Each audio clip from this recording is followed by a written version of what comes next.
क्योंकि अगर व्यक्ति प्रत्यक्ष रूप से अनुभव न करे तो उसका ज्ञान किसी काम का नहीं रहता। मतलब मेरी बात समझने की कोशिश करो।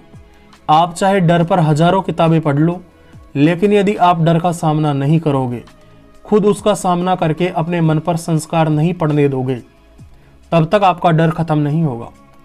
आप चाहे किसी वाहन को चलाने के लिए कितनी ही किताबें पढ़ लो, कितने ही नियम समझ लो, लेकिन जब तक आप खुद प्रत्यक्ष रूप से उस वाहन को चलाने की कोशिश नहीं करोगे, तब तक आप उसे चलाना नहीं सीखोगे। किताबी अनुभव या अप्रत्यक्ष अनुभव हमें सीखने में मदद कर सकते हैं, लेकिन सिखा नहीं सकते। सीखने के लिए तो हमें प्रत्यक्ष अनुभव करना ही होगा। अनुभव को अपना शिक्षक बनाना ही होगा। कभी सोचा है, जब एक व्यक्ति भूत की फिल्म देख लेता है, डरावनी चीज़ें देख लेता है, तो जब वह रात में अकेला बाहर निकलता है तो उसे पास में खड़ा हुआ खंभा भी भूत दिखाई देने लग जाता है।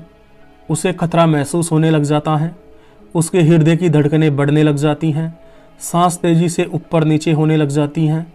वह इस बात को जानता है कि हकीकत में ऐसा कुछ भी नहीं है, और वह अपने आप को समझाने का प्रयास भी करता है कि यहाँ पर कोई भी भूत नहीं है, लेकिन फिर भी उसका हृदय और उसका शरीर उसका साथ नहीं देता।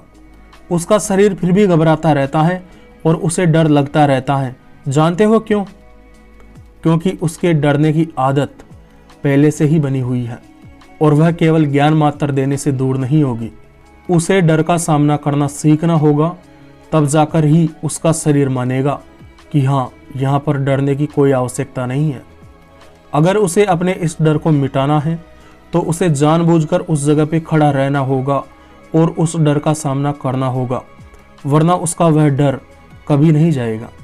भले ही उसे पता हो कि डरने वाली चीज़ वहाँ पर मौजूद नहीं है, लेकिन फिर भी उसे डर लगेगा। जिंदगी में जब भी कोई चिंता आती है तो एक व्यक्ति को पता होता है कि इसमें ज़्यादा डरने वाली बात नहीं है, इससे मेरी मौत नहीं होगी, और एक व्यक्ति को यह भी पता होता है कि चिंताएं सबकी ज़िंदगी में आती हैं, इसमें घबराने वाली कोई बात नहीं है, लेकिन फिर भी वो व्यक्ति डरता रहता है, क्योंकि डरने की आदत पहले से बनी होती है। वह केवल ज्ञान मात्र से दूर नहीं की जा सकती, उसके लिए तो अनुभव लेना ही होगा।